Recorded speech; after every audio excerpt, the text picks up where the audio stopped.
கேட்டவங்களும் செய்யணும், சொன்னவங்களும் செய்யணும். சரியா?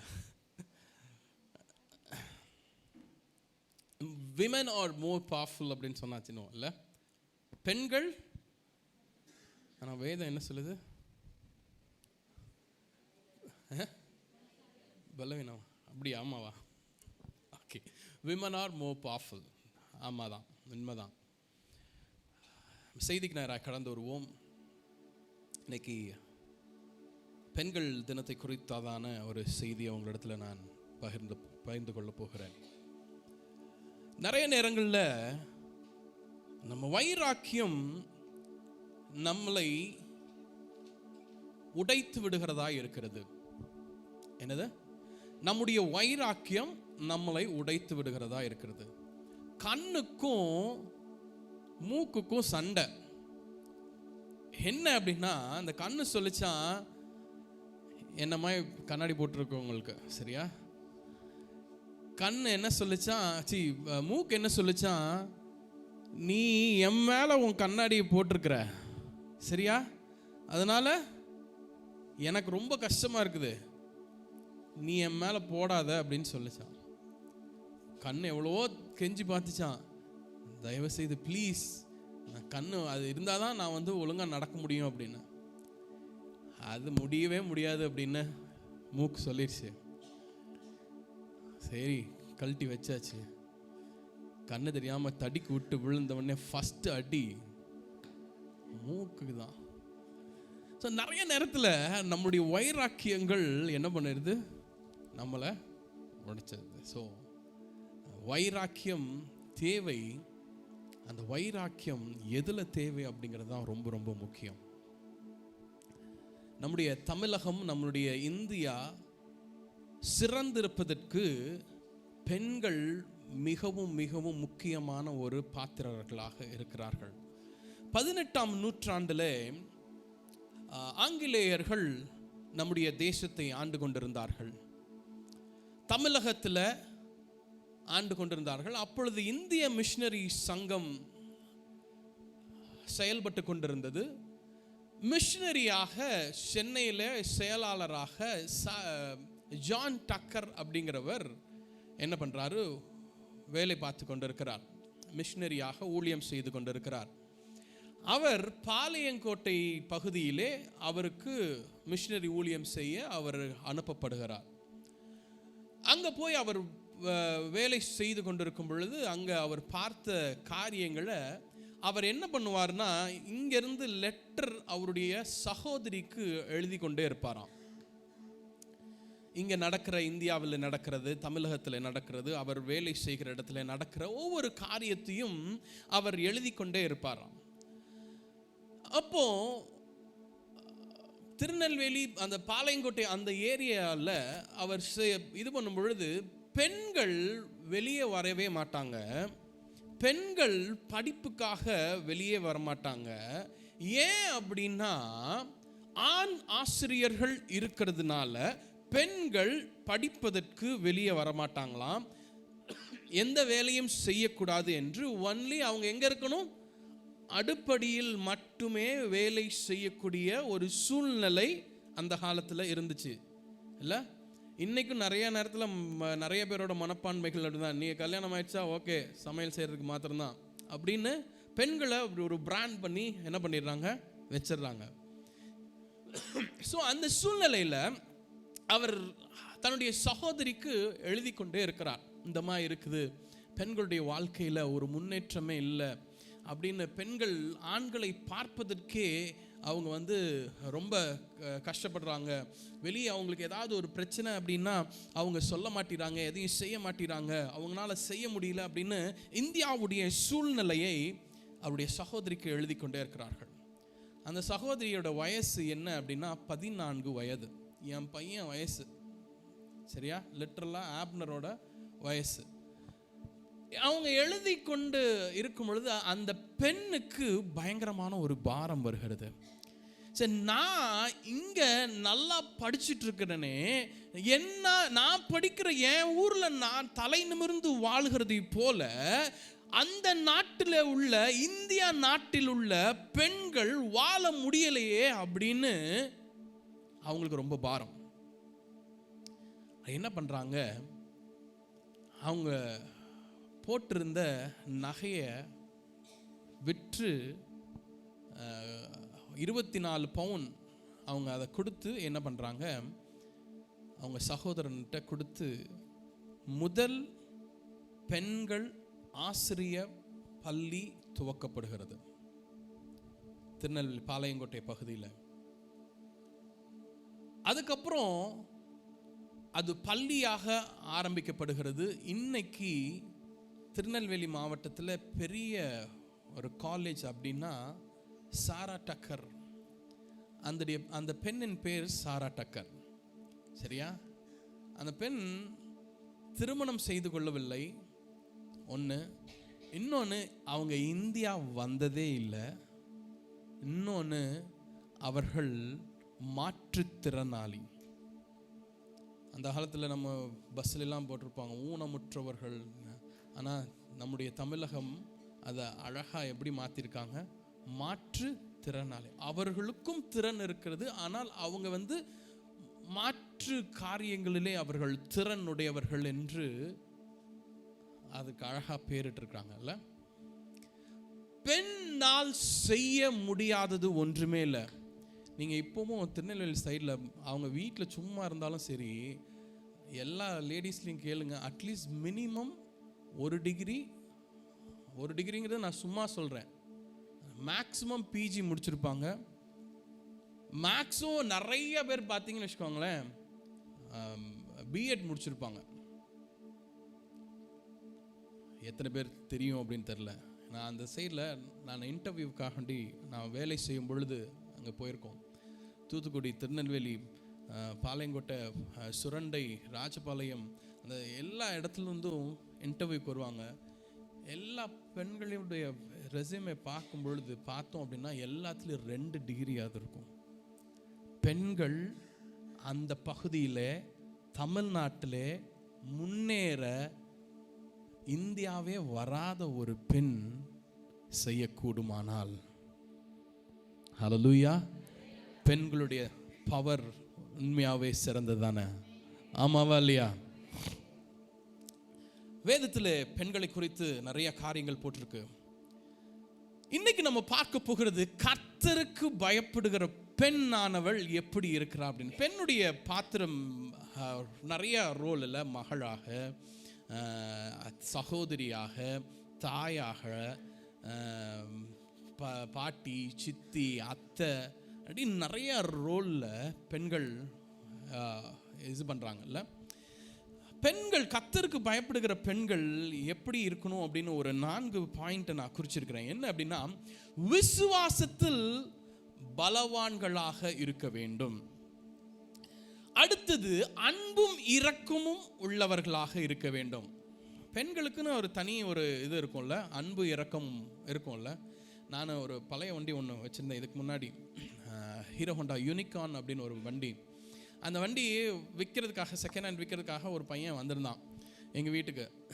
நான் ஒரு ரேட் சொல்லி இது பண்ணிட்டு அந்த பையன் ரொம்ப நேரமாக என்கிட்ட, இல்லையா இவ்வளோ முடியாது சார், நான் இவ்வளோ தூரத்துலேருந்து வந்திருக்கேன் அப்படின்னு. இப்போ எங்கள் அம்மா இருந்துட்டு, பரவாயில்ல கொடுத்துரு அப்படின்னா, அவன் உடனே, சார் அம்மாவே சொல்லிட்டாங்களே சார். யார் என்னது, அப்படி என்ன பண்ணுறது இல்லை, அம்மா அப்படிங்கும்போது அந்த ஒரு பவர் இல்லை.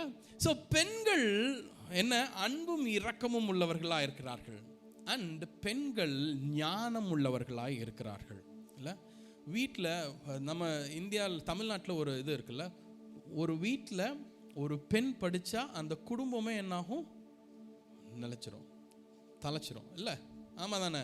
ஸோ ஞானத்தில் ஞானம் உள்ளவர்களாக இருக்க வேண்டும். கடைசியாக ஜெப வாழ்க்கை உடையவர்களாய் இருக்க வேண்டும் பெண்கள். இப்போ நிறையா நேரங்களில் நான் 2 நாளைக்கு முன்னாடி ஒரு இன்டர்வியூ, ஒரு சின்ன காலேஜ் போகிற ஒரு பெண் கொடுத்த இன்டர்வியூ எனக்கு மனம் உடைக்க செய்தது. உண்மையாக லிட்ரலாக அழுதுட்டேன். என்ன அப்படின்னா,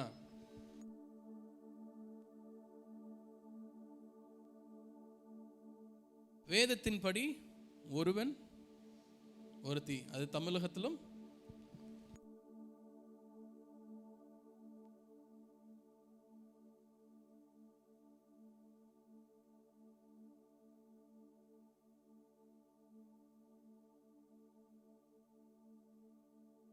சின்ன பெண் இப்படி பேசுறாங்கன்னா நம்முடைய தமிழகம், நம்முடைய இந்தியா, நம்முடைய கலாச்சாரம் எங்கே சென்று கொண்டு இருக்கிறது நம்ம இன்னைக்கு பார்க்கணும். நிறைய நேரத்தில் ஒரு ஜெனரேஷனை அடிச்சு திருத்தாம விட்ட ஒரு சூழ்நிலைக்குள்ளாக தள்ளப்பட்டிருக்கிறோம். நான்லாம் படிக்கும் போது அட்டி புரிச்சு எடுத்துருவாங்க. நான் ஸ்கூல்ல சொல்றேன். இப்போ வாதியாருக்கு அடி விழுகுது. நான் 10th வந்ததுக்கு அப்புறம் ஒரு சட்டம் போடுறாங்க. என்ன அப்படின்னா, இனிமேல் யாரையும் அடிக்கக்கூடாது அப்படின்னு. ஒருத்தர் அழகா சொன்னார், ஒரு வாதியார், ஸ்கூல்ல அடிபடாதவன் போலீஸ்காரன் லத்தியில. இன்னைக்கு நம்முடைய தமிழகம் அப்படிதான் சென்று கொண்டிருக்கிறது. வாலிபர்களுடைய சூழ்நிலை அப்படிதான் இருக்கிறது. பெண்களாக இருக்கிற நம்ம செபிக்கிறவங்களா இருக்கிறோமா? நம்முடைய நெக்ஸ்ட் ஜெனரேஷன் எப்படி வாழ்றாங்க அப்படின்னு அவங்க அம்மா அப்பாலாம் பார்த்தா வேதனைப்படுவாங்கல்ல. என் பிள்ளை இப்படியா பேசியிருக்கா அப்படின்னு. எப்படி இருக்குதுல்ல நம்முடைய சூழ்நிலை. பெண்கள் இப்படி கலோக்கியலா ஒரு லோக்கல் லாங்குவேஜ்ல இப்படி பேச முடியுமா அப்படின்னு கூடிய ஒரு சூழ்நிலை. நம்ம ஆண்டவருடைய பிள்ளைகள், நான் போகிற ஒவ்வொரு வாலிபர்கள்ட்டையும், நாங்கள் நிறைய வாலிபர்களை பார்க்குறதுனால ஒவ்வொரு கிறிஸ்தவ வாலிபர்கள்ட்டையும் நான் சொல்கிறேன், நீங்கள் இந்த ஜென்சி அப்படின்னு சொல்கிறாங்களே, நீங்கள் ஜென்சி தான். ஆனால் ஆண்டவரை தேடுகிற வாலிபர்கள் நீங்களும் உலகத்தாரும் ஒன்றல்ல. நீங்கள் ஞானவானாக இருக்கிறீர்கள். நீங்கள் அவங்களுக்கும் நீங்களும் டிஃப்ரெண்ட்டாக நீங்கள் காமிக்கணும் அப்படிங்கிறத நான் சொல்லிக்கிட்டே இருக்கிறேன். நிறைய பேர்கிட்ட பார்க்குறவங்க எல்லாத்திட்டையும் நான் சொல்கிறேன். ஒரு ரீசெண்டாக ஒரு ரிசர்ச் சொல்லியிருக்கு. என்ன அப்படின்னா, தகப்பன் தாயை விட பிள்ளைகள் எப்பவும் கொஞ்சம் அட்லீஸ்ட் கொஞ்சமாவது என்ன பண்ணுவாங்க, அட்வான்ஸாக இருப்பாங்க, ஞானம் உள்ளவர்களாக இருப்பாங்க. இப்போ ரீசன்ட் ஸ்டடி என்ன அப்படின்னா, தகப்பன் தாயை விட பிள்ளைகள் மூளை யோசிக்கும் திறனிலும் அறிவிலும் ஒன்றும் இல்லாதவர்களாக இருக்காங்க அப்படின்னு சொல்லியிருக்காங்க. அந்த காலத்தில் எதாவது படிக்கணும் அப்படின்னா யோசிக்கணும், இல்லை டீச்சர்கிட்ட போய் கேட்கணும். ஏதாவது ஒரு சயின்ஸ் ப்ராஜெக்ட் பண்ணணும் அப்படின்னா என்ன பண்ணுவாங்க, யோசித்து முட்டி மோதி ஏதாவது பண்ணுவோம். நான்லாம் சயின்ஸ் ப்ராஜெக்ட் பண்ணும்போது தீமோத்தன்கிட்ட போய் உட்காந்து இந்த லைட்டிங்லாம் பண்ணி, நான் சின்ன பையனாக ஸ்கூலில் இருக்கும்போது அந்த மாதிரிலாம் பண்ணியிருக்கேன். ஆனால் இப்போ பிள்ளைங்க ஏஐ வந்துருச்சு, உடனே கூகுளில் போய் தேடி சுயமாக யோசிக்கும் சிந்தை இல்லாமல், அந்த யோசிக்கும் திறன் இல்லாமல் வாழ்கிறார்கள். ஆனால் நம்ம மகளிர், நம்ம பெண்கள், ஆண்டவரை சார்ந்திருக்கிற பெண்கள் அப்படி இருக்கக்கூடாது. நம்முடைய சந்ததிகள் அப்படி இருக்கக்கூடாது. தானியேல், சாத்ராக், மேஷாக், ஆபேத்நேகோ நம்ம பார்த்தோம் அப்படின்னா, ராஜா இதை புசிக்காமல் இருந்தால் எனக்கு எங்களுக்கு கொடுங்க, நாங்கள் அவங்களுக்கும் எங்களுக்கும் டிஃப்ரென்ஸ் பாருங்க அப்படின்னு சொன்னாங்களா. அந்த மாதிரி நம்முடைய பிள்ளைகள் இருக்க வேண்டும். ஆமென். அந்த ஜெபம் எனக்குள்ளாக உங்களுக்குள்ளாக வர வேண்டும். நம்ம ஒரு சில காரியங்களை நம்ம பார்க்கோம். முதலாவதாக என்ன அப்படின்னா, தேவன் பெண்களை ஒரு நோக்கத்தோடு படைத்திருக்கிறார். நோக்கம் இல்லாமல் படைக்கும். ஆண்டவர் ஆதாமை ஃபஸ்ட்டு படைச்சிட்டு என்ன பண்ணுறாரு, நீயே எல்லாத்துக்கும் பேரிடுறா அப்படின்னு சொல்லிட்டாரு. எல்லாத்துக்கும் பேர் எடுக்கிறான். அப்போ ஆண்டவர் அவன் தனியாக இருக்கிறான் அப்படின்ட்டு பார்த்துட்டு அவனுக்கு ஏற்ற துணையை இது பண்ணும் அப்படின்ட்டு அவனுக்கு அயர்ந்த நித்திரை வர பண்ணி அவனை எங்கேருந்து எடுக்கிறாரு, விழா எலும்பை எடுத்து ஆண்டவர் மனுஷியை உண்டாக்குகிறார். மனுஷியை உண்டாக்கி அந்த உலகத்தில் வாழ இது பண்ணுறாரு. ஸோ பெண்கள் தேவனால் படைக்கப்பட்ட அற்புதமான ஒரு படைப்பு. குடும்பத்திலும் சரி, சமூகத்திலும் சரி, நம் வேலை செய்யும் இடத்திலும் சரி, சபையிலும் சரி, பெண்கள் ஒரு முக்கியமான ஒரு கதாபாத்திரமாக இருக்கிறாங்க. உண்மைதானே? நம்ம வீட்டில் நிறைய நேரத்தில் டெசிஷன் எடுக்கிறது என்னதான் ஆண்கள் எடுத்தாலும் நம்ம பெண்கள் என்ன அட்வைஸ், இப்படி பண்ணலாம்ல, எல்லாம் செஞ்சு முடிச்ச பேர் நான் அப்பவே சொன்னேன் இப்படி பண்ணியிருக்கலாம்ல அப்படின்னாது கொஞ்சம் குத்தியாது. ஆமாப்பா, ஆமா தானே. ஸோ என்ன அப்படின்னா, பெண்கள் ஒரு முக்கியமான படைப்பு. அன்பிலும் ஞானத்திலும் பொறுமையிலும் தியாகத்திலும், பிள்ளைகளுக்காக செய்கிறதுல, தாய்க்காக செய்கிறதுல, கணவனுக்காக செய்கிறதுல, சகோதரன் சகோதரிக்காக செய்கிறதுல, எல்லாவற்றிலும் தியாக மனப்பான்மை இருக்கும். அம்மா அப்பாவுக்கு சொல்லுவாங்க, நீங்கள் பொட்டை பிள்ளைய பெற்றுட்டீங்கள, அப்போ உங்களை பிள்ளைய என்ன உங்கள் பொண்ணு உங்களை பார்த்துக்க. இப்போ இந்த காலங்கள் அப்படி ஆகி போயிடுச்சு இல்லை? பிள்ளை பசங்க உடையவங்க அம்மா அப்பாவை யாரும் பார்த்துக்க மாட்டேங்கிறாங்க. பொண்ணு இருந்துச்சு அப்படின்னா ஓகே, கடைசி காலத்தில் கஞ்சி ஊற்றுறதுக்காக ஒரு பொண்ணு இருக்கு. ஸோ பெண்களை முக்கியமான ஒரு சூழ்நிலைகளை வைத்திருக்கிறாங்க. முதலாக ஒரு பெண்ணை நம்ம பார்க்க போகிறோம். வேதத்தில் ஆண்டவருக்கு பயந்து ஆண்டவருக்கு கீழ்ப்படிந்து நடந்த ஒரு சில பெண்களை நம்ம 3 பேரை நம்ம பார்க்க போகிறோம். முதலாவதாக லூக்கா எழுதின சுவிசேஷத்தில் நம்ம ஒரு பெண்ணை நம்ம பார்க்கிறோம். என்ன அப்படின்னா, அங்க தேவதூதன் தோன்றி ஒரு பெண்ணிடத்தில் சொல்லுகிறாள், கிருபை பெற்றவளே வாழ்க அப்படின்னு சொல்லி இது பண்றான். அவ அந்த வாழ்த்துதலை பார்த்து இது எப்படி ஆகும், என்னால முடியாது அப்படின்லாம் சொல்றா. ஆனா அவள் கீழ்ப்படுகிற ஒரு பெண்ணாக இருக்கிறாள். தேவதூதன் இடத்துல சொல்லுகிறாள், நான் ஆண்டவருக்கு 1:38 படிங்களேன். இதோ நான் ஆண்டவருக்கு அடிமை. லூக்கா எழுதின சுவிசேஷம் 1ஆம் அதிகாரம் 38வது. அதற்கு மரியாள், இதோ நான் ஆண்டவருக்கு அடிமை, உம்முடைய வார்த்தையின்படி எனக்கு ஆக கடவது என்றால், ஓகே போதும். என்ன, நான் இதோ ஆண்டவருக்கு அடிமை, உம்முடைய வார்த்தைகளின்படி எனக்கு ஆக கடவுது. மரியாள் ஒரு முக்கியமான ஒரு கதாபாத்திரம் அல்ல வேதத்தில். இயேசு அவள் மூலமாக வர்றதற்கு அவள் ஒரு பிளாட்ஃபார்மா அவள் இருந்தாள். ஏன் அவள் தெய்வ பக்தியோட இருந்தா? அந்த காலத்துல அவள் சிறந்தவளாக கீழ்ப்படிதல் உள்ளவளாக வாழ்ந்ததினால அவள் கிருபை பெற்றவளாய் வாழ்ந்தாள். ஆமென். இன்னைக்கு பெண்களுடைய வாழ்க்கையில என்ன முக்கியமா தேவை இருக்குது அப்படின்னா, கீழ்ப்படிதல் முதல் படியா இருக்கிறது. இந்த முதல் படியே கீழ்ப்படியாமல் போகும் பொழுது அது வாழ்க்கையிலே, அதுவும் கிறிஸ்துவை உடையவர்கள் நம்முடைய வாழ்க்கையிலே அது முன்னேறி செல்வதற்கு அந்த கீழ்ப்படிதல் தடையான படியா மாறிடுது, கீழ்ப்படியாமல் போகும் பொழுது.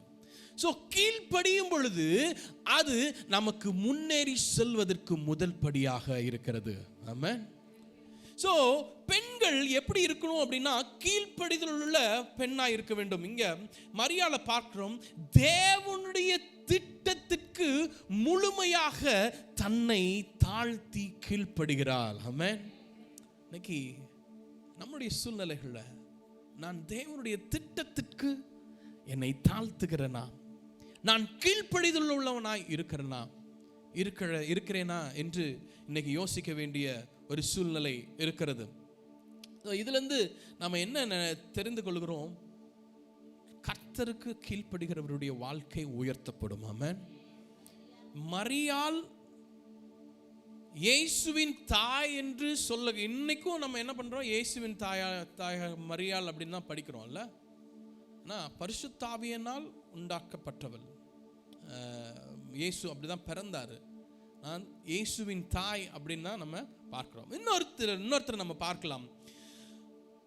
ரூத் 1ஆம் அதிகாரம் 14 16 வரைக்கும் இப்ப படிக்க வேண்டாம். ரூத்துடைய சூழ்நிலைகள் என்ன தெரியும்ல? ரூத்துடைய மாமி, அவங்க ஹஸ்பண்ட் இறந்துட்டாங்க, 2 பிள்ளைங்களும் இறந்துடுறாங்க. இங்க என்ன சினாரியோ என்ன நடக்குது அப்படின்னா, ஒரு மருமகள் என்ன பண்றா? மொத்தம் கொடுத்துட்டு போயிடுறா. ஆனா ரூத்துடைய, அது படிங்களேன், அழகா இருக்கும். 14ஆம் வசனம், 1ஆம் அதிகாரம் 14ஆம் வசனம். அப்பொழுது அவர்கள் சத்தமிட்டு அதிகமாய் அழுதார்கள். ஓர்பாள் தன் மாமியை முத்தமிட்டு போனாள். தன் மாமியை முத்தமிட்டு போனால் ரூத்தோ அவளை விடாமல் பற்றி கொண்டாள். என்ன? அவளை விடாமல் பற்றி கொண்டாள். பெண்கள் நிறைய நேரத்துல நிறைய காரியங்களை விடாம பற்றி கொள்வார்கள் இல்ல? அது நல்லதா இருந்தாலும் சரி, நெகட்டிவா இருந்தாலும் சரி, பாசிட்டிவா இருந்தாலும் சரி, நிறைய நேரத்துல என்ன, எனக்கு இதுதான் செய்யணும், இதுதான் நடக்கணும் அப்படின்னு நிறைய நேரத்துல சொல்லுவாங்கல்ல. இங்க இவளுடைய வாழ்க்கையில, ரூத்துனுடைய வாழ்க்கையில அவள் இழந்து விட்டால், அவள் மாமியை விட்டு அவ போனா அப்படின்னா வேற ஏதாவது வாழ்க்கையாவது அவள் தேடி கொண்டிருக்கலாம். ஆனா இவ என்ன பண்ணா, தன் மாமியே ரூத்தோ அவளை விடாது பற்றி கொண்டாள். அடுத்த வசனம், அப்பொழுது அவள் இதோ உன் சகோதரி ஜனங்களிடத்திற்கும் தன் தேவர்களிடத்திற்கும் திரும்பி போய்விட்டாளே, நீயும் சகோதரியின் பிறகே திரும்பி போ என்றாள். நீ போ அப்படின்னு சொல்றா. ஆனாலும் தொடர்ந்து படிங்க. அதற்கு ரூத் நான் உம்மை பின்பற்றாமல் உம்மை விட்டு திரும்பி போவது குறித்து என்னோட பேச வேண்டாம். நீர் போகும் இடத்துக்கு நானும் வருவேன். நீர் தங்கும் இடத்தில் நானும் தங்குவேன். உம்முடைய ஜனம் என்னுடைய ஜனம், உம்முடைய தேவன் என்னுடைய தேவன் என்றால். ஆமென், ஹல்லேலூயா. எப்படி ஒரு வைராக்கியம் பாருங்களேன். நான் எதை இழந்தாலும் சரி, என் வாழ்க்கை இழக்கப்பட்ட சூழ்நிலை, ஆனா எனக்கு நான் உங்களை விட்டு நான் போக மாட்டேன். அவளை பற்றி கொண்டாள். அவள் நவோமியை பற்றி கொண்டதினாலே இயேசு கிறிஸ்து அவருடைய சந்ததியிலே வருகிறார். ஆமென், ஹல்லேலூயா. நான் சொல்றேன், விசுவாசத்தோடு நாம் பற்றி கொள்ளும் பொழுது கர்த்தர் நம்மளை உயர்த்துகிறவராயிருக்கிறார். இவள் ஆண்டவருக்கும் விசுவாசமாயிருந்தால், தன் மாமிக்கும் விசுவாசம் உள்ளவளாயிருந்தாள். நான் உங்களை விட்டு நான் போக மாட்டேன். பெண்கள் வாழ்க்கையில் ஒரு ஃபெய்த் வேணும். எனக்கு எதுனாலும், என் சூழ்நிலைகள் மாறினாலும் எனக்கு நடக்கும். நிறைய நேரங்களில் ஆண்கள் டவுனாக இருக்கும் பொழுது பெண்கள் என்ன பண்ணுவாங்க, அதெல்லாம் ஒன்றும் இல்லைப்பா, ஆண்டவர் இருக்கார் அப்படின்னு நமக்கு ஆறுதல் சொல்லுவாங்க. ஆனால் பெண்கள் டவுனாக இருக்கும்பொழுது ஆண்கள் என்ன பண்ணுவாங்க, பரவாயில்ல அதெல்லாம் ஒன்றும் இல்லை அப்படின்னு. ஆனால் நிறைய நேரத்தில் பெண்கள், ஆண்கள் டவுனாக இருக்கும் பொழுது, இப்படி தான் நடந்துச்சு பார்த்தியா, நான் அப்போவே சொன்னேன்னு இல்லை இல்லை இல்லை. ஒருவர் ஒரு இதில் இருக்கும் பொழுது விசுவாசம், ஆண்டவர் நம்ம நடத்துவார் அப்படின்னு சொல்லும் பொழுது கர்த்தர் உயர்த்துகிறவராயிருக்கிறார். ஆமென். இங்கே ரூத்துடைய வாழ்க்கையில் கர்த்தர் இயேசு கிறிஸ்து அவருடைய சந்ததியில் வருவதற்கு அவர் ஒரு பிளாட்ஃபார்மாக இருந்ததுக்கு அவர் தன்னுடைய மாமியின் மீது பற்றி கொண்டால். அது மாத்திரமல்ல, அவள் ஆண்டவரையும் பற்றி கொண்டாள். ஆமென், ஹல்லேலூயா. மூன்றாவதாக ஒரு பெண்ணை நம்ம பார்க்க போகிறோம். முதலாவது நம்ம என்ன பார்த்தோம், கீழ்ப்படிதல். இரண்டாவது விசுவாசம், பற்றி கொள்ளுதலும் விசுவாசம் உள்ளவர்களாயிருங்கள். மூன்றாவதாக ஒரு பார்க்க போகிறோம். எஸ்தர் 4ஆம் அதிகாரத்திலிருந்து ஒரு சில வசனங்களை நம்ம பார்க்க போகிறோம்.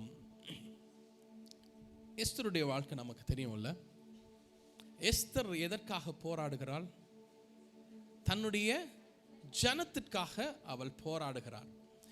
அவள் என்ன அப்படின்னா, அவளுடைய சூழ்நிலை, நான் ராஜாவினிடத்துல டைரக்டா போனால் நான் கொல்லப்படுவேன் என்று தெரிந்தும் அவள் தன்னை தைரியமாக தன்னுடைய ஜனத்தை காப்பாற்றுவதற்கென்று தன்னை ஒப்பு கொடுக்கிறாள். இங்கே நம்ம படித்தோம் அப்படின்னா தெரியும். எஸ்தர் 4ஆம் அதிகாரம் 11வது வசனத்தை படிங்களேன்.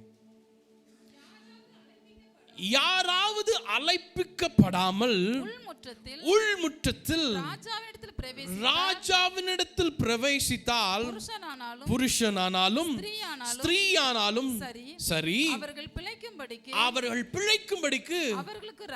அவர்களுக்கு ராஜா பொற்செங்கோலை நீட்டினால் ஒழிய பொற்செங்கோலை நீட்டினால் ஒழிய மற்றபடி சாக வேண்டும் என்கிற ஒரு மற்றபடி சாக வேண்டும் என்ற ஒரு தவறான சட்டம் உண்டு. தவறான சட்டம் உண்டு. இது ராஜாவின் சகல தவறாத சட்டம் உண்டு. தவறாத சட்டம் உண்டு. இது ராஜாவின் சகல ஊழியக்காரருக்கும் ராஜாவுடைய நாடுகளில் உள்ள சகல ஜனங்களுக்கும் தெரியும். நான் இந்த 30 நாளளவும் ராஜாவினிடத்தில் வரவழைக்கப்படவில்லை என்று சொல்ல சொன்னாள். அவருடைய இந்த சினாரியோ என்ன அப்படின்னா, போனா என்ன ஆகும்? அது ஆணா இருந்தாலும் சரி பெண்ணா இருந்தாலும் சரி கொல்லப்பட வேண்டும். ராஜா அழைக்கப்படவில்லை என்றால் கொல்லப்படும். ஆனா இவள் தன்னுடைய ஜனத்திற்காக போராடுகிறவளாய் இருக்கிறாள். இதுல கீழே வசனங்களை பார்த்தீங்க அப்படின்னா, அவள் ஜெபிக்கிறவளாக போராடி ஜபித்து ராஜாவை சந்தித்து, என் உயிர் போனாலும் பரவாயில்ல நான் அவரை போய் சந்திக்கிறேன் அப்படிங்கிற 16வது வசனத்துல படிங்களேன். சூசானில் இருக்கிற யூதரை எல்லாம் கூடி வர செய்து 3 நாள் அல்லும் பகலும் புசியாமலும் குடியாமலும் இருந்து எனக்காக உபவாசம் பண்ணுங்கள், நானும் என் தாதிமாரும் உபவாசம் பண்ணுவோம், விதமாக சட்டத்தை மீறி ராஜாவினிடத்தில் பிரவேசிப்பேன், நான் செத்தாலும் சாகிறேன் என்று சொல்ல சொன்னாள். நான் செத்தாலும் சாகிறேன் என்று சொல்ல சொன்னாள். தன் ஜனத்தை காப்பாற்றுவதற்காக தன்னுடைய உயிரையும் ஆபத்திலே வைத்தாள். பெண்கள் குடும்பத்திற்காக ரொம்ப உழைப்பாங்கல்ல. எனக்கு எதுவும் இல்லைன்னாலும் பரவாயில்ல, என் குடும்பம், என் பிள்ளைகள், என்னுடைய தாய், என்னுடைய அப்படின்னு எல்லா சூழ்நிலைகளிலும் பெண்கள் ரொம்ப இதாக பண்ணுவாங்கல்ல. இங்கே எஸ்தருடைய வாழ்க்கையில் அவள் தான் உயிரையும் பொருட்டா எண்ணாமல் தன் ஜனத்திற்காக போராடுகிறாள். ஆமென். இன்னைக்கு நானும் நீங்களும், நான் சொன்னேன்ல அந்த பிள்ளை ஒரு இன்டர்வியூ, நானும் நீங்களும் நம்முடைய தேசத்திற்காக போராடக்கூடியவர்களாக இருக்கிறோம்.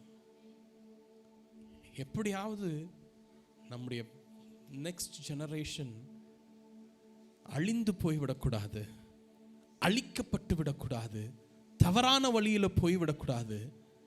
அவர்களுக்காக ஜெபிக்கிறவர்களாக இருக்க வேண்டும். அதுவும் எப்படி தைரியமாய் எஸ்தர் தன்னை எப்படி தைரியமான ஒரு பெண்ணா நம்ம இங்க பார்க்கிறோம். வேதத்திலே தைரியமான பெண்ணா இருக்கிறார். தைரியமாய் முன்னேறி செல்கிறவர்களாய் இருக்க வேண்டும். கர்த்தருக்கு பயப்படுகிற பெண்களுக்கு என்ன பலன்? நீதிமொழிகள் 31ஆம் அதிகாரம் 25வது வசனத்தை படிக்கலாம். நீதிமொழிகள் 31:25. அவள் உடை பலமும் அலங்காரமுமாய் இருக்கிறது. வருங்காலத்தை பற்றியும் மகிழுகிறாள். போதும். இன்னொரு டிரான்ஸ்லேஷன்ல இப்படி அழகா போட்டிருக்கு, அவள் பலத்தையும் கௌரவத்தையும் உடுத்தி இருக்கிறாள் அப்படின்னு போட்டிருக்கு. என்ன? பலத்தையும் கௌரவத்தையும் உடுத்தி இருக்கிறாளாம். ஆமென். ஆண்டவரை தெய்வமாய் கொண்ட பெண்களுடைய வாழ்க்கையில பலனும் ஹானரும் இருக்குதா. அது ஆங்கிலத்தில் she is strong person and people report her, she looks to the future with confident அப்படின்னு போட்டிருக்கு. ஸோ அவள் ஸ்ட்ராங்கான பர்சன். அது மாத்திரமில்ல, people respect her அப்படின்னு போட்டிருக்கு. மதிக்கக்கூடியவளும் பலனுள்ளவளுமாய் இருக்கிறா அப்படின்னா. இன்னொரு இது பார்த்தோம் அப்படின்னா, வேதத்தில் நிறைய காரியங்கள் என்ன காலையில் டேடிகிட்ட பேசி கொண்டிருந்தேன். வேதத்தில் ஆணும் பெண்ணும் சமமாக நிறைய இடத்துல குறிக்கப்பட்டிருக்கிறது. ஆணும் பெண்ணும் சமம்தான். ஆனால் வேதத்தின்படி புருஷனானவன் தலையா இருக்கிறான், மனைவி என்ன பண்ணணும்? கீழ்ப்படிதல் உள்ளவளா இருக்கணும். கலாத்தியர் 3ஆம் அதிகாரம் 28வது வசனத்தில், யூதன் என்றும் கிரேக்கன் என்றும் இல்லை, அடிமை என்றும் சுயாதீனன் என்றும் இல்லை, ஆண் என்றும் பெண் என்றும் இல்லை, நீங்கள் எல்லோரும் கிறிஸ்து இயேசுவுக்குள் ஒன்றாய் இருக்கிறீர்கள். எப்படியா? கிறிஸ்து இயேசுவுக்குள் ஒன்றாய் இருக்கிறோம் என்று சொல்லியிருக்கிறோம். உண்மையான என்னன்னா, தேவனோடு இருந்து தேவன் நடத்துகிற ஒரு பெண் உலகத்திற்கு ஒளியாய் இருக்கிறாள். ஆமென். ஆமா தானே? பெண்களால முடியாது ஒன்றுமே இல்லை. கடைசியாக ஒன்று சொல்றேன். நீதிமொழிகள் 31 அதிகாரம் 31. இது இவ்வளோ நேரம் இவங்களுக்காக வேண்டி பேசிட்டேன், சரியா? இந்த ஒரு வசனம் மாத்திரம் உங்களுக்காக நான் பேசுறேன். அவளுடைய கைகளின் பலனை அவளுக்கு கொடுங்கள், அவளுக்கு கொடுங்கள், அவளுடைய செய்கைகள் வாசல்களில் அவளை புகழ கடவுது. ஆமென். என்ன லிட்டரலா என்ன போட்டிருக்குன்னா, அவளுடைய கைகளின் பலனுக்காக அவளை பாராட்டுங்கள் அப்படின்னு போட்டிருக்கு. என்னைக்காவது அம்மாவையோ இல்லை மனைவியோ இல்லை சகோதரிகளையோ நம்ம என்னைக்காவது பாராட்டி இருக்கிறோமா அவங்க செய்கிறதுக்கு? ஒன்று என்னத்தை போயிட்டு பாராட்டுறது, என்னத்தை செஞ்சாங்க இல்லை, அப்படிதான் நம்ம வாழ்க்கையில் நம்ம நினச்சிட்டு இருக்கிறோம். ஆனால் பெண்கள், நம்முடைய நாட்டில் சொல்லுவாங்க பெண்கள் நாட்டின் கண்கள். ரீசெண்டாக ஸ்டாலின் ஒரு இது சொன்னார், என்னன்னா என் மனைவி இல்லாமல் நான் இந்த நிலைக்கு வரல அப்படின்னு. என்ன அப்படின்னா, நான் மிஸ்ஸா சட்டத்தில் ஓராண்டு நான் சிறையில் இருக்கும் பொழுது கூட என் மனைவி என்னை விட்டு போல, அவள் என்னோடு இருந்து என் பிள்ளைகள் எல்லாவற்றையும் பார்த்தால், எல்லாவற்றையும் வீட்டின் காரியங்கள் எல்லாவற்றையும் பார்த்தால் என்று சொன்னான். என் மனைவி இல்லை அப்படின்னா நான் ஒன்றும் இல்லை அப்படின்னு எல்லாருமே சொல்ல முடியும். நமக்கு வீட்டில் பெண் இல்லாதப்போ ஒரு 10 நாள் அம்மாவோ இல்லை மனைவியோ இல்லைன்னா தான் ஆண்களுடைய நிலைமை புரியும், சரியா? பெண் ஆனவள் ஆணுக்கு பேக் போனா இருக்கலாம். இன்னைக்கு ஆண்கள் நம்ம அவங்கள ஹானர் பண்ணுறவர்களா இருக்க வேண்டும். அவர்களை புகழத்தக்கதாக, பாராட்டத்தக்கதாக, அவர்களை மதிக்கத்தக்கதாக நாம் இருக்க வேண்டும்.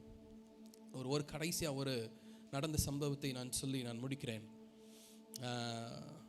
1890ஆம் ஆண்டு காலங்களிலே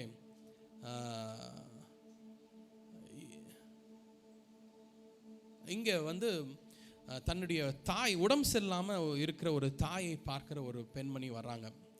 அவங்களுடைய பேர் என்ன அப்படின்னா ஐடா சோஃபியா ஸ்காடர், சரியா? அவங்க என்னன்னா, அவங்க அம்மா அப்பா இங்கே வேலை செய்து கொண்டிருக்கிறார்கள் தமிழகத்தில். அவங்க அப்பா ஒரு மருத்துவர். அவங்க இங்கே இருக்கும் பொழுது ஒரு ராத்திரியிலே அவங்க வீட்டை தேடி 3 நபர்கள் வருகிறார்கள். அதில் அழகாக போட்டிருக்கு 2 பேர் இந்துக்களும் 1 முஸ்லீமும் வர்றாங்க, சரியா? அவங்களுடைய அப்பா கிட்ட கேட்குறாங்க, என்ன அப்படின்னா, எங்களுடைய மனைவி ப்ரெக்னெண்ட்டாக இருக்கிறாங்க, அவங்களுக்கு பிரசவம் பார்க்க பெண்ணானவள் வரணும். இவர் டாக்டரு, இவர் ஆண் டாக்டர். ஆனால் பெண்ணை அவங்க மகளை கூப்பிட்றாங்க. அவங்க தாயிட்டெல்லாம் கேட்குறாங்க. நான் என்ன சொல்கிறாங்க அப்படின்னா, அவங்க மெடிக்கல் ரீதியாக அவங்க என்ன படிக்கலை, அதனால் நாங்கள் வர முடியாது அப்படின்னு சொல்லிட்டாங்க. எல்லாரும் அவங்க என்ன பண்ணிட்டாங்க, இந்த ஒரு காரணத்தினால் 3 பேரும் திரும்பி போயிட்டாங்க. திரும்பி போனவங்க அடுத்த நாள் ஒரு நியூஸ் ஐடா ஸ்காடருக்கு வருது. என்ன அப்படின்னா, அந்த 3 இளைஞர்களுடைய மனைவியும் இறந்து விட்டார்கள் என்று. 3 பேருமே இறந்துட்டாங்க. இது அந்த பெண்ணை ரொம்ப உலுக்கிருச்சு. நமக்கும் ஏதாவது இந்த மாதிரி இன்சிடென்ட் நடந்துச்சு அப்படின்னா ரொம்ப மனசு ஒட்டஞ்சிரும்ல. இவங்க என்ன பண்றாங்க, உடனே தன்னுடைய தேசத்துக்கு போய் நான் மெடிக்கல் படித்து நான் திரும்பி இங்கே டாக்டராக நான் சேவை செய்யணும் அப்படின்னு அவங்க என்ன பண்ணுறாங்க, போகிறாங்க. போய் 1889 அவங்க என்ன பண்ணுறாங்க, படித்து முடிச்சிடுறாங்க. படித்து முடிச்சுட்டு எப்போ இது நடக்கிறது, 1890 இந்த இன்சிடென்ட் நடக்குது. அவங்க படித்து முடிக்கிறது 1899. 9 வருஷம் ஆயிடுச்சு. அவங்க மறந்துருக்கலாம். அவங்க ஊருக்கு போனோடனே அவங்க கம்ஃபர்ட் ஜோன் அங்கேயே இருந்திருக்கலாம். ஆனால் அவங்க மனதில் ஏற்பட்ட பாரம் மாறவில்லை. அவங்க படித்து முடிச்சுட்டு மறுபடியும் இங்கே அவங்க வரும்பொழுது ஒரு $10,000 ஒருத்தவங்கிட்ட வாங்கிட்டு வர்றாங்க. இங்கே வந்து ஒரே ஒரு பெட் உள்ள ஹாஸ்பிட்டலில் அவங்க என்ன பண்ணுறாங்க, ஆரம்பிக்கிறாங்க. இன்னைக்கு உலகத்திலேயே நிறைய பேர் வந்து ட்ரீட்மெண்ட் எடுக்கக்கூடிய ஒரு ஹாஸ்பிட்டலாக சிஎம்சி வெள்ளூர் இருக்குது அப்படின்னா இந்த பெண் விதைத்தது. இந்த பெண் அன்னைக்கு செய்யாமல் விட்டிருந்தா இன்னைக்கு நம்முடைய தமிழகம், நம்முடைய தேசம், இந்த உலக நாடுகளில் நல்ல ஒரு ட்ரீட்மெண்ட்டை பெற்றுக்கொள்ளாத ஒரு சூழ்நிலை. நிறைய இதில் கைவிடப்பட்ட சூழ்நிலை. கடைசியாக எங்கே போங்கன்னு சொல்லுவாங்க, சிஎம்சி போய் ஒரு ட்ரை பண்ணி பாருங்கன்னு சொல்லுவாங்க. அவர்கள் மிஷனரி பாரத்தோடு, ஆண்டவர் கொடுத்த அந்த தரிசனத்தோடு அவர்கள் செயல்பட்டார்கள். அதுக்கப்புறம் அவங்க 40 பெட்டு ஆரம்பித்தாங்க. அதுக்கப்புறம் பெருசாக ஆகி இன்னைக்கு அங்கே மெடிக்கல் கல்லூரியும் சேர்ந்து படிக்கக்கூடிய ஒரு வாய்ப்புகளும் அந்த இடத்துல இருக்குது. பெண்ணால் சாதிக்க முடியாதது ஒன்றுமல்ல. அடுப்படியிலே உட்கார்ந்து கொண்டு இருப்பதற்காக பெண் அழைக்கப்படவில்லை. ஆண்டவர் பெண்ணை பவர்ஃபுல்லாக படைத்திருக்கிறார். ஆமென். நான் சொல்கிறேன், you are not useless. You are not useless. ஆண்டவர் உங்களை யூஸ்ஃபுல்லாக படைச்சிருக்கிறாருங்க. நீங்கள் சிறந்தவர்கள். உங்கள் குடும்பத்தை கட்டுகிறதுலே எத்தனையோ ஆசிரியர்கள் எத்தனையோ பேரை வளர்த்து விட்டுருக்குறாங்கல்ல. இங்கே நம்ம சர்ச்சில் நிறைய ஆசிரியர்கள் இருக்கீங்க. என்னுடைய ஆசிரியரும் இருக்கிறாங்க. எத்தனையோ பேரில் எத்தனையோ ஹையர் பொசிஷனில் இருக்கிறாங்க அப்படின்னா பெண்கள் கற்றுக் கொடுத்தது.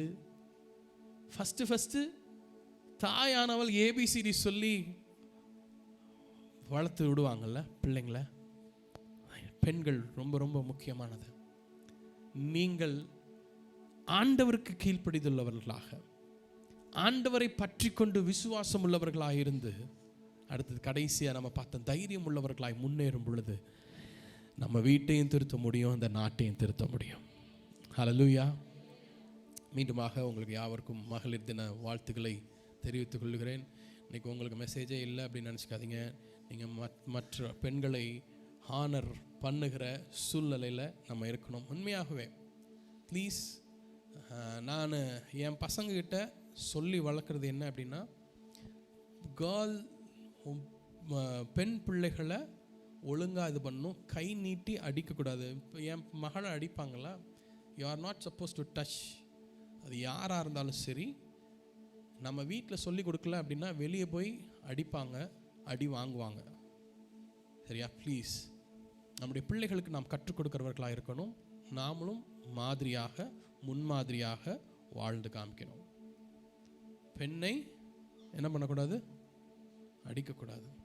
ஸோ நாம் அதை நம்முடைய பிள்ளைகளுக்கு கற்றுத்தர வரணும். பெண்ணை மதிக்கக்கூடியதாக இருக்கணும். பெண்ணை மதிக்கும் பொழுது நம்முடைய தேசத்தில் சீரழிவுகள் ஏற்படாது. கர்த்தர் தாமே உங்களை ஆசீர்வதிப்பாராக. கண்களை மூடி ஆண்டவரை நோக்கி பார்க்கலாம்.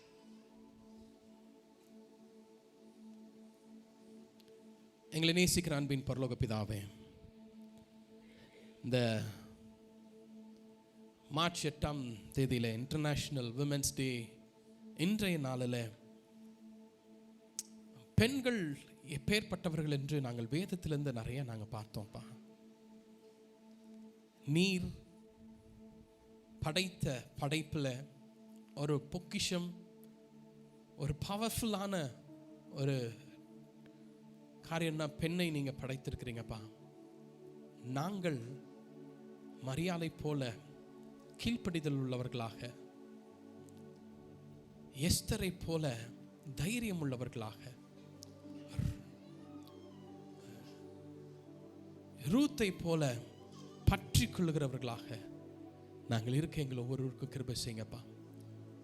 விசுவாசம் உள்ளவர்களாக இருக்கவும், எஸ்தரை போல தன்னுடைய தேசத்திற்காக, தன்னுடைய இனத்திற்காக, தன்னுடைய இனத்தின் அழிவுக்காக திறப்பில் நின்று செபிக்க எங்களை ஒவ்வொருவருக்கும் நீங்கள் கிருபை செய்யுங்கப்பா.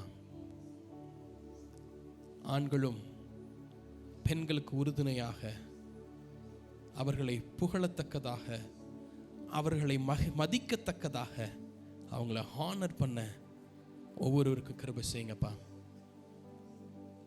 உடைய வார்த்தைகளுக்காக நன்றி.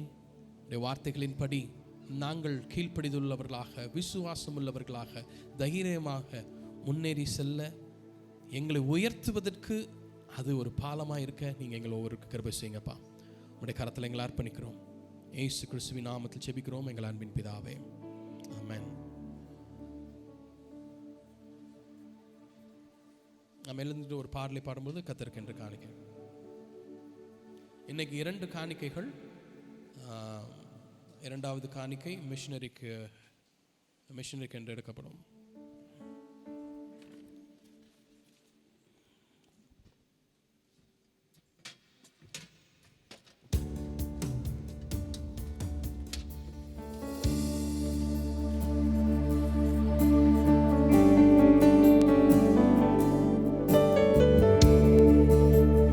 நாமம் உயர்த்தவே வாழ்வேன் நான். இயேசு நீர் பெருகணும்.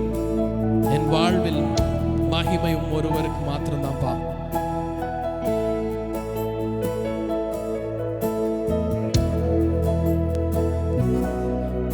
உந்த நாமம் உயர்த்தவே வாழ்வேன் நான்.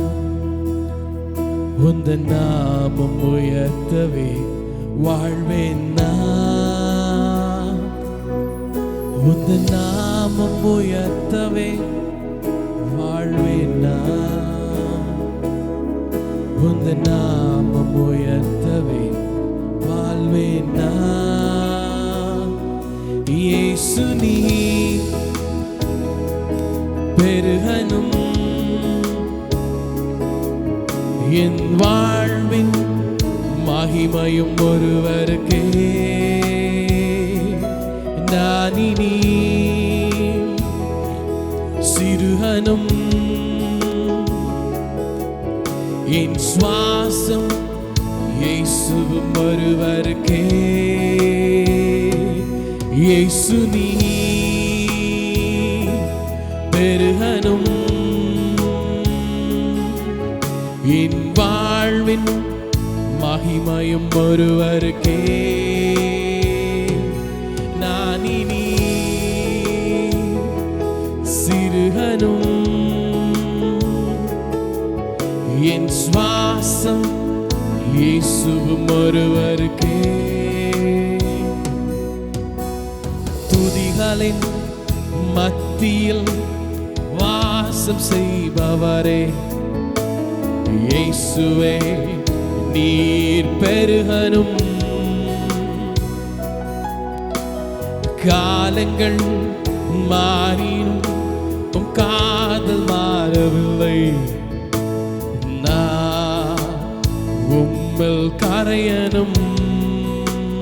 துதிகளின் மத்தியில் வாசம் செய்பவரே, இயேசுவே நீர் பெருகனும். காலங்கள் மாறியும் உம் காதல் மாறவில்லை.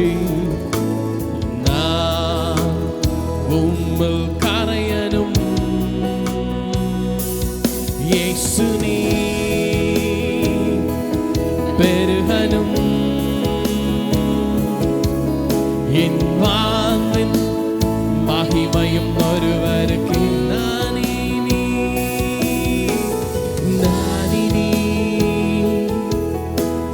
சிறுகனும். என் சுவாசம் இயேசுவும் ஒருவருக்கே. இயேசு என்ற நாமம் ஜெயம் தருமே. இயேசு என்ற நாமம் சுகம் தருமே. இயேசு என்ற நாமம் விடுதலையே. இயேசு என்ற நாமம் நிரந்தரமே.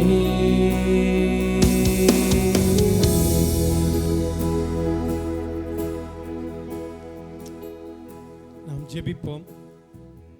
பரிசுத்தமுள்ள எங்கள் அன்பின் பிதாவே, இந்த ஆசீர்வதிக்கப்பட்ட மனமகிழ்ச்சியான அந்த நல்ல ஆராதனை நாளிலே நாங்கள் உம்மை ஆராதிக்கும்படியாக, தொழுது கொள்ளும்படியாக, ஆண்டவரே உம்மை போற்றி புகழ்ந்து பாடும்படியாக, உம்முடைய நாம மகிமைப்படும்படி சாட்சிகளை கேட்க, நல்ல தேவ செய்தியை கேட்க நீர் கொடுத்த நல்ல கிருபைக்காக நன்றியோடு குடும்ப துதிக்கிறோம், ஸ்தோத்தரிக்கிறோம். மரியாளை பற்றியும், ரூத்தை பற்றியும், எஸ்தரை பற்றியும், 3 பெண்களை பற்றியும், அவருடைய குணநலன்கள், விசுவாசம், பற்றி கொள்வது, தைரியமாயிருப்பது, இப்படிப்பட்ட நல்ல பண்புகளை ஆண்டவரே நாங்கள் இதன் மூலமாய் கற்றுக்கொள்ள கொடுத்த நல்ல கிருபைக்காக நன்றியோடு குடும்ப துதிக்கிறோம், ஸ்தோத்தரிக்கிறோம்.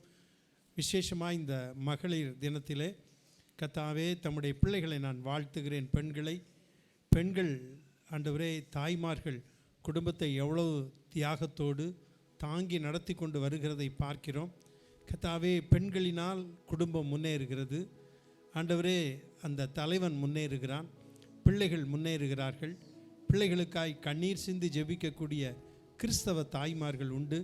பெண்களில் விசேஷமாய் எங்களுடைய மக்கள், கிறிஸ்தவ மக்கள் ஆண்டவரே, தாய்மார்கள் சிறப்பாய் செயல்படுகிறதை நாங்கள் பார்க்கிறோம். இன்னும் சாட்சியாய் இருந்து செயல்பட உதவி செய்வீராக.